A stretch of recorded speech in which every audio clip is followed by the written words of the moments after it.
Welcome to the Soulful Surgeon podcast with Dr. Lisa Hunsicker, a sanctuary for healthcare workers. In this space, we honor your stories, your struggles, and your triumphs. Here, you are more than your role. You are seen, heard, and celebrated. Join me as we explore conversations that nourish the heart, elevate the mind, and remind us why we chose the path of healing. This is your time. This is your place. This is the Soulful Surgeon podcast. Hi, everyone, and welcome to the Soulful Surgeon podcast. I'm your host, Dr. Lisa Hunsicker. This is a place where healthcare workers come to be seen and heard. And today I have a wonderful, wonderful episode for you. We have two amazing nurses, and not only are they great nurses, but they're mother and daughter. We have Elena Johnson and Stacey Simmons. So Elena, you're 6 months in, and Stacey, you're 28 years. She got her nursing degree when she was 2, right? Nice and young. So they are nurses, and now they're actually colleagues. And so really, when we talk about this is a wonderful experience because you can share your work and, of course, have the benefit of mom and daughter. This episode really want to focus on the beauty of nursing, but we also need to talk about the cost of it too and how that affects our emotional and physical health as well. And this is the kind of career that gives back, and sometimes it gives back greatly and sometimes very quietly. So thank you both so much for joining me today. So You're welcome. Elena, I totally want to start with you because you're starting, right? Stacey and I have been doing this for quite a long time, and we've been in healthcare for a long time. And I've had the wonderful privilege of watching you grow up, right? So I've seen you as a young person. And so, what is it exactly that drew you into nursing? I think what drew me into nursing honestly was seeing my mom do it. Um, Especially like from a young age and hearing her stories and stuff. That was kind of what drew me to it. Um, and then getting to start out with my CNA and kind of like get my toes wet and like decide really what I wanted to do. That was a great experience for me.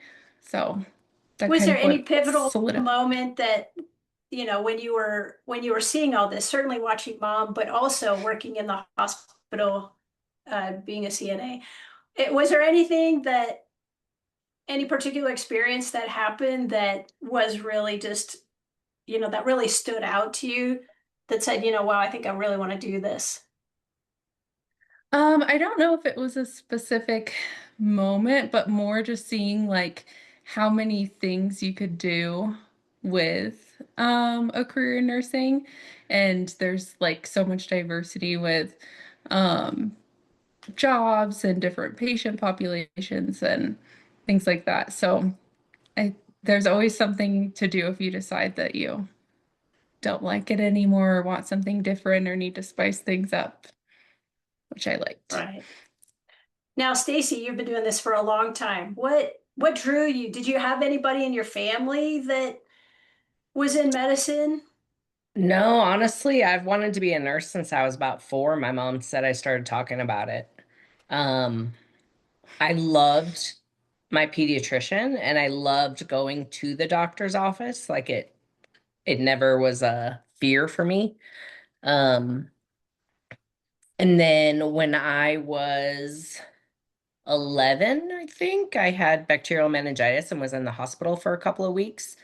And I became like decent friends with my nurses. So I don't know. I think that really kind of made me want to help take care of people at the same time.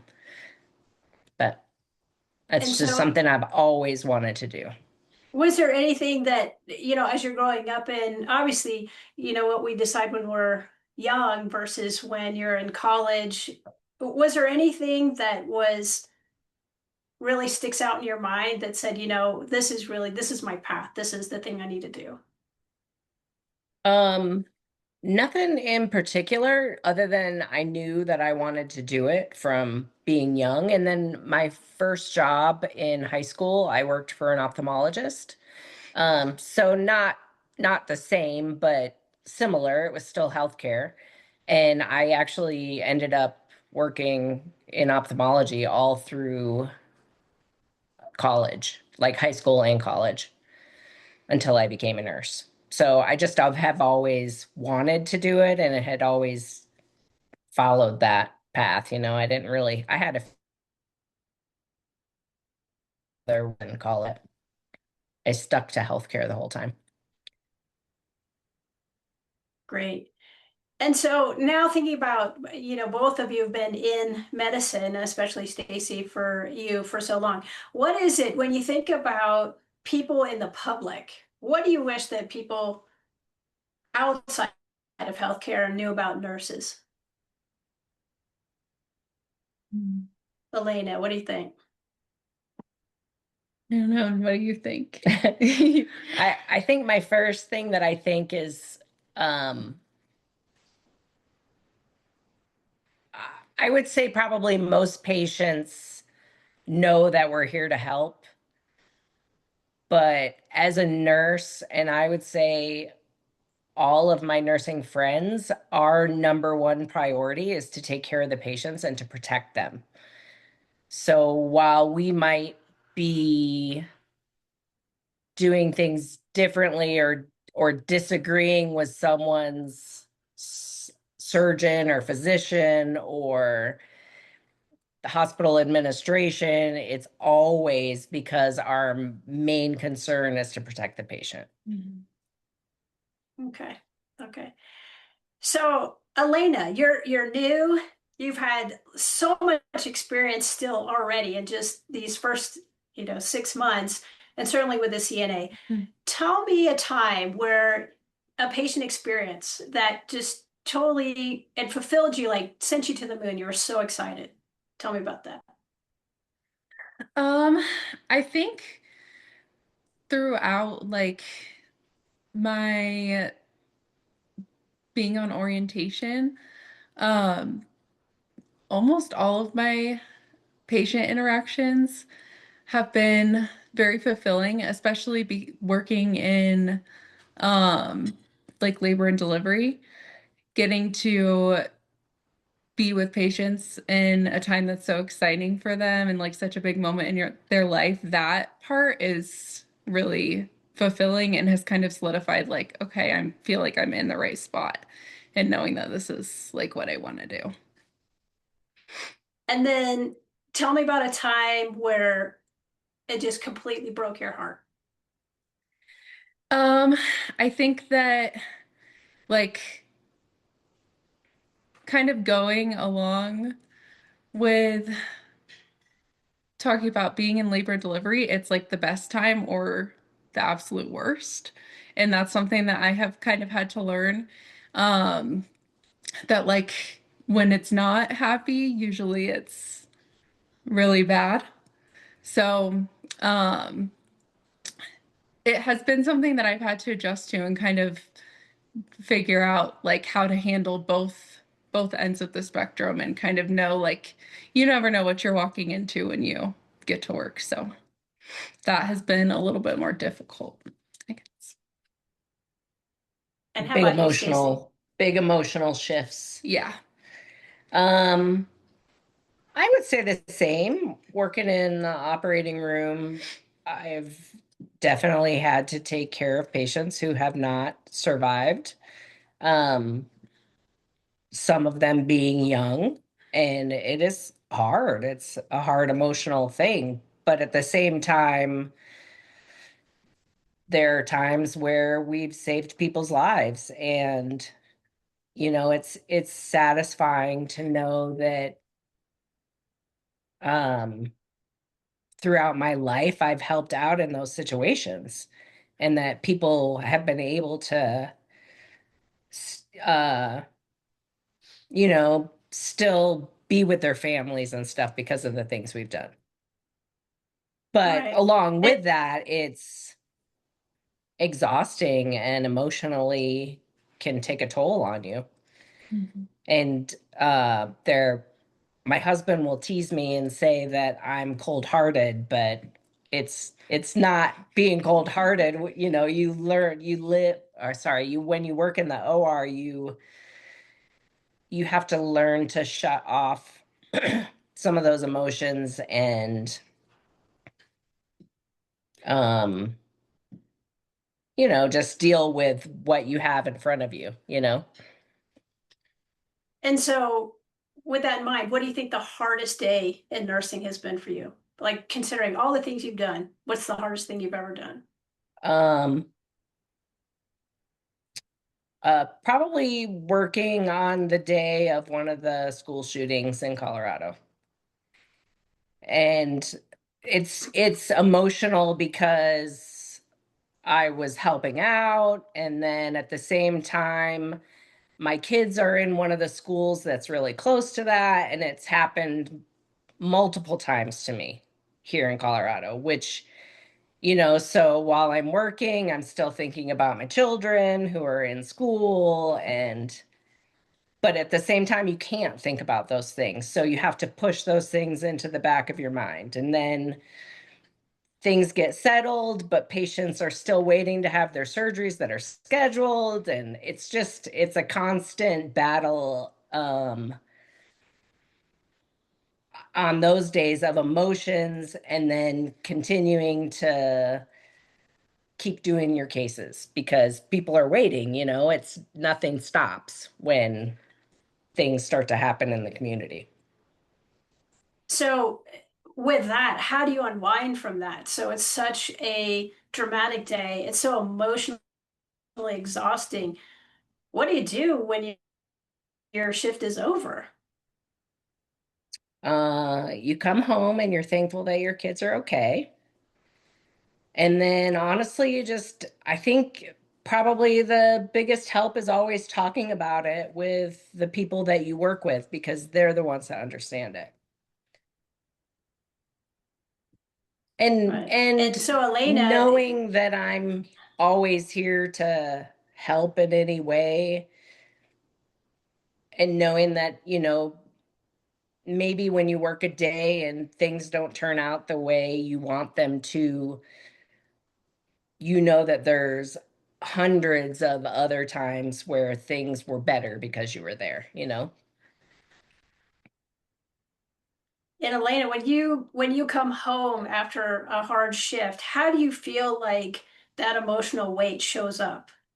How does that affect you, and how do you think that maybe other people experience you when you're interacting with them?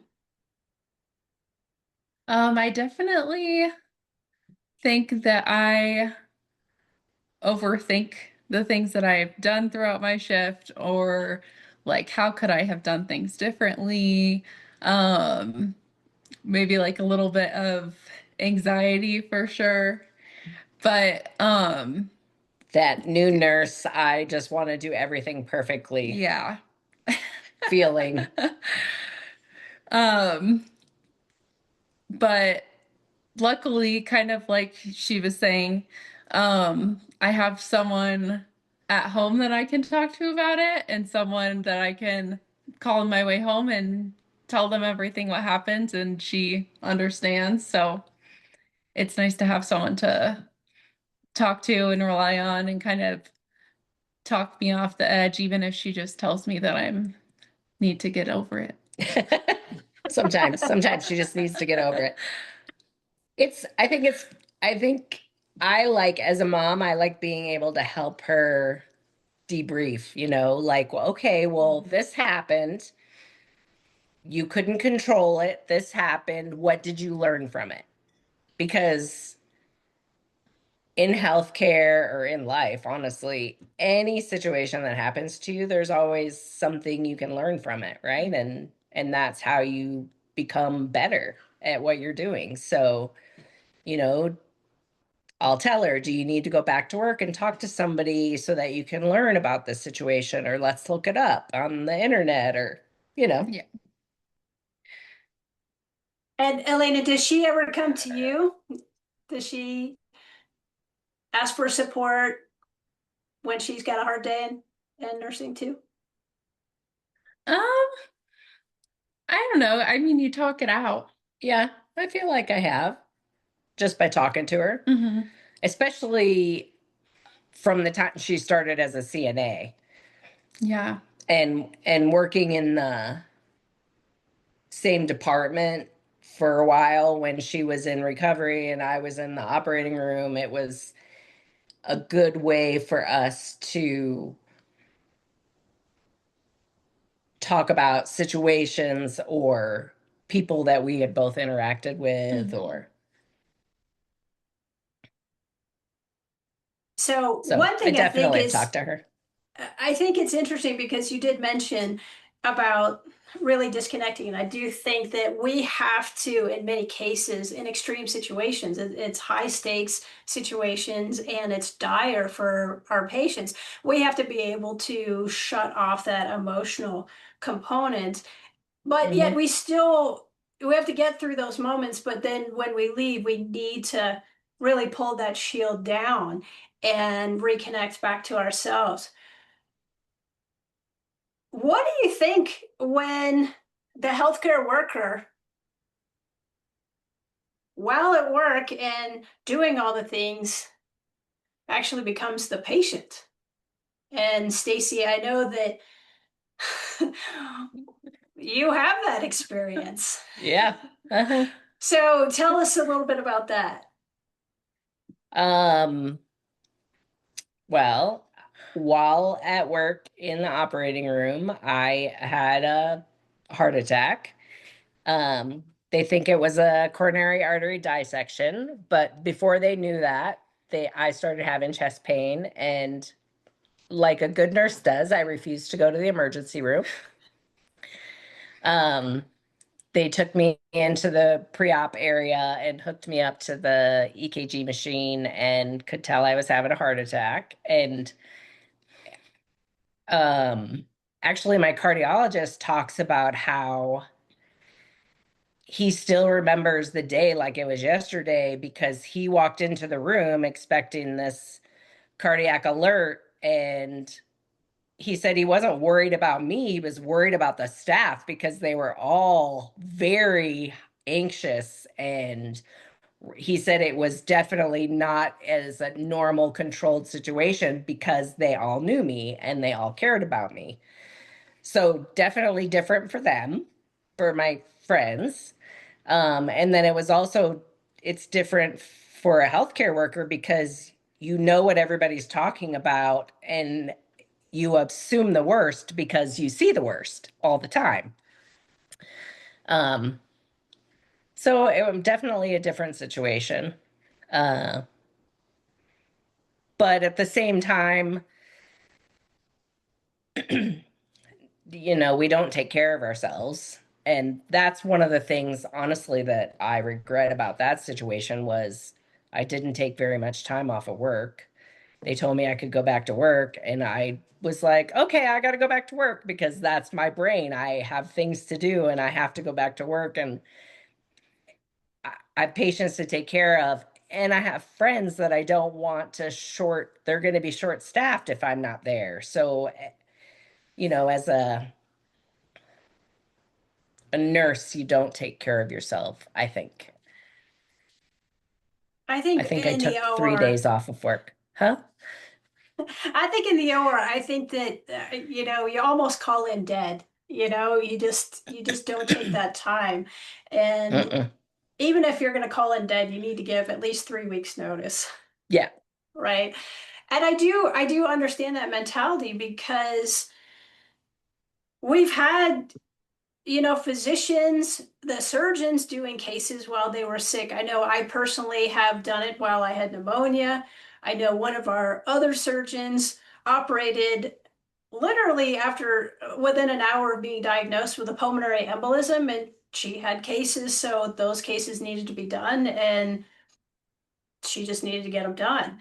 And so, Yeah. and I think we have this camaraderie with not putting anything onto anyone else because I think it's an extreme job that everyone is doing and everyone is putting in hard work and not wanting to add more to other people's plate, but also not feeling like we can take that time because, like you said, you took 3 days off after a heart attack. Yeah. Yeah. It's ridiculous. So But if you had it to do over today and knowing now what you knew, knowing now back then, what would you have done? oh, I definitely would have at least taken a week off. At least. Um, I mean, now my heart attack was different than a normal heart attack. So, and they did tell me I was okay to go back to work. I didn't go back to work before my doctor said I could go. Um,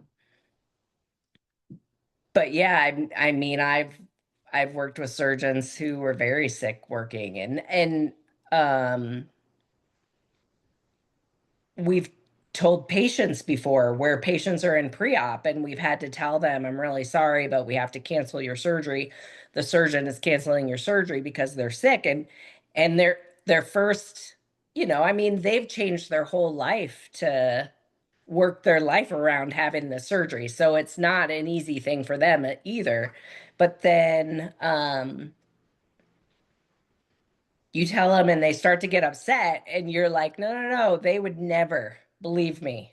These surgeons would never cancel their surgeries unless they're dying right now. There must be something bad. They must be really sick. Or you don't want them to be operating on you if they have the flu. Right.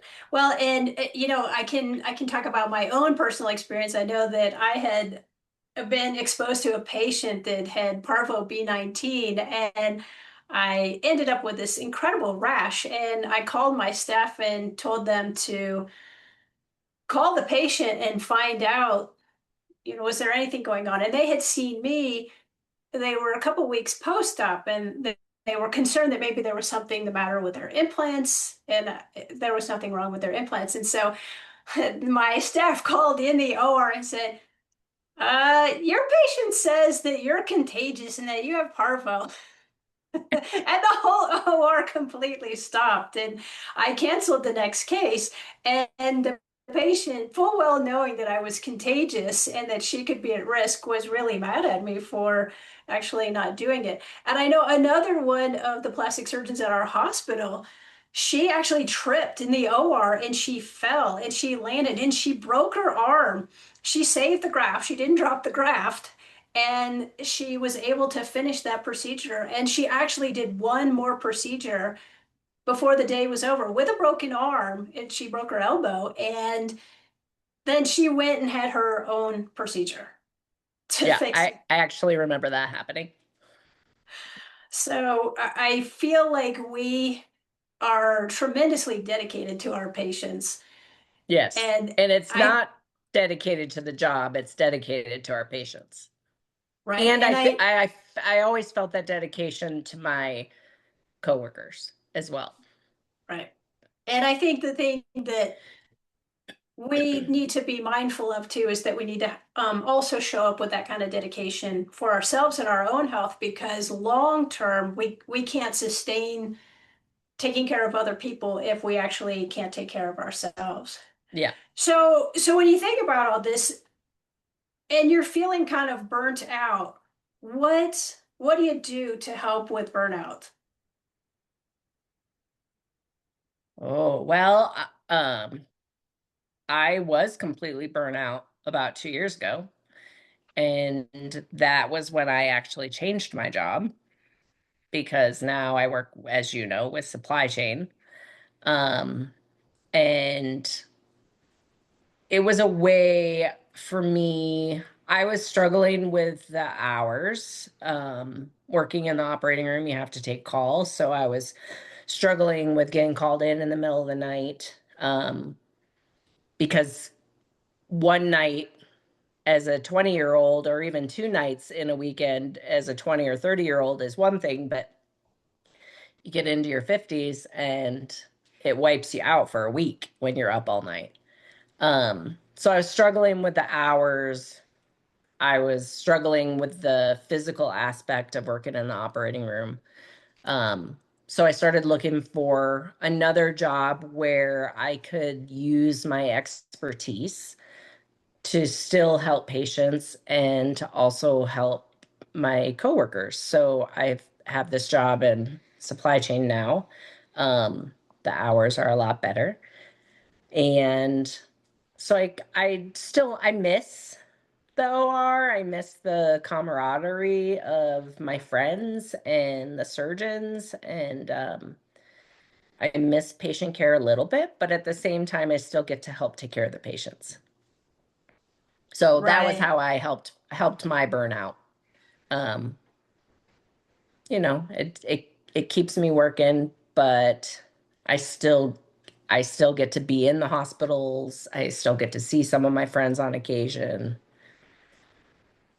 And Elena, so even though you're new, this is an incredibly demanding profession. So what is it that you do to help yourself recover from a really difficult shift? I think kind of like we talked about earlier, leaning on the people around me. Um, I'm lucky to have a really good team at my job, and even though I am new, they've been super supportive of me, um, and like checking in on me even when I'm not at work after they know I've had a hard day. Um, Being able to talk to my mom, um, and making sure that I'm still like doing the things that I want to do outside of work. Um, like seeing friends and being with my boyfriend and um, making sure that I'm still putting effort into all of those things because I think that when it's really hard for me is when I kind of stop caring about those things um, and focusing too much about like what could I have done better and oh this day was really hard even when it's done and it's over and I've left work. And so you've been able to watch your mom go through this process. And so when she had burnout, she set some boundaries and changed her job. What kind of boundaries do you maybe have now that will help you kind of stay out of that burnout place? What are your boundaries? I think that honestly, the boundaries are something that I'm still learning how to set. Um, and that could just be me or just being a new nurse in general. Um, but learning to kind of finding the balance between still like being emotionally present for my patients and still like caring for them and caring about what's happening to them and knowing when to draw the line and being like, okay, I need to step away from this. Like I have thought about it, I've reflected on it. Now it's time to kind of put it away. Um, it's still a boundary that I'm kind of learning, but And Stacey, if nursing had a soul, how would you describe it to people? Um,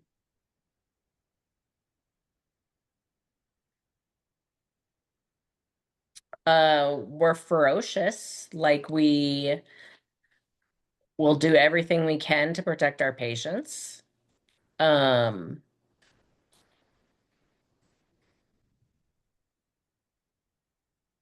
but at the same time, we're like we have the biggest hearts and the biggest drives to try and get things done safely. Um, and we truly care about the outcome of everything that happens in the OR. It's different. We're not just making a sandwich or making a meal and hoping that it tastes good, we all know how important every aspect of our day is. So we're driven, very driven to make sure that it's a great outcome. I think in my experience, in medicine. I've been doing this for 30 years. And I would say that in my experience, the way that I really think about nursing is I think nurses are by far the most soulful people I know because the breadth of experience that you all have and the breadth of emotionality and being able to really be present with people in their most extreme pain and suffering and in their most extreme joy Mhm. and be able to walk with them, walk them through it. And sometimes, right, as you said, not every patient lives, and so you go home, but that patient doesn't go home. But being able to be present with the family and even with the patients in their dying process, I feel like, gosh, there's just so much life and energy and emotion that you all bring that really I feel like there are no words with that. So, Elena, if you're sitting here and we're talking to this audience and there's a nurse here that is wrecked and feeling tired and unseen, what do you want to say to that nurse? Um, I would say to think about like the impact that you have on your patients and really reflect on that part. Um, and even when you're with someone on their hardest moment or their hardest day, you're still making an impact for them, even when it's sometimes hard to see that. Um, just being there with them is enough. Stacey, how about you? Um, that I mean, very similar. Like you may not see the impact you're making, but um, that mom is going to be able to, like, if we're operating on a mom, she's going to be able to go home to her kids and take care of her kids, and then her kids will have her. Maybe we just made, maybe it wasn't something serious, but we made her feel better.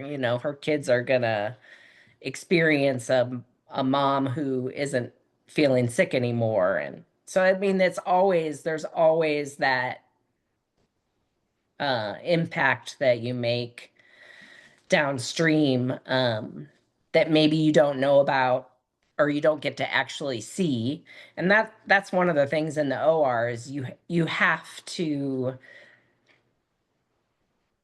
not really care about seeing the outcome, right? Like, you help the surgeons do the operation, and then you send the patient off to recovery, and you most of the time never um, get to see the outcome or even hear about the outcome. Um, so you have to be happy with the impact that you're making, and also the impact that you make on younger nurses. I always love taking students because I felt like I'm helping to bring people up that are going to actually take care of us when we get old. Right. So, And telling people, they, like you said, they have to take time for themselves. I'm always telling the new nurses, like, you have to go to lunch. You have to take your breaks. You have to do, I know you care about your patient right now, but you need to go to lunch because you need to eat and you need to take care of yourself to take care of patients. So as I bring this episode to a close, one of my most favorite things is to talk to healthcare workers about funny experiences that they have had at work. And this could be in the OR, this could be on the labor deck, this could be in the parking lot, it could be anything. So, Elena, let's start with you. What is just something that is just ridiculously funny to you with your Hmm, job? I don't know. You, I think some of the funny things you would tell me from recovery was Like some of the funny things the sweet little old ladies would say when they would wake up from anesthesia. Yeah. Some of the little old ladies really wake up swinging. And it's crazy. I guess I had a lady wake up from surgery and she was saying the craziest things, saying that she was like, she wished she had a gun because she was going to come to the hospital and she was so angry. And then they ended up giving her a little bit more sedation and she woke up and she was the nicest lady. She was so thankful for everyone and like just kept saying thank you and was so cute and sweet. But she was just acting crazy when she woke up. Yeah, that And was how about for you, me as Stacey? well. Probably the funniest things um were just the stuff people would say when they get sedated. Like years ago, we were doing like I don't know, maybe a knee manipulation or something on a young kid. Oh, it was a shoulder. I think it was a little shoulder manipulation on a teenager.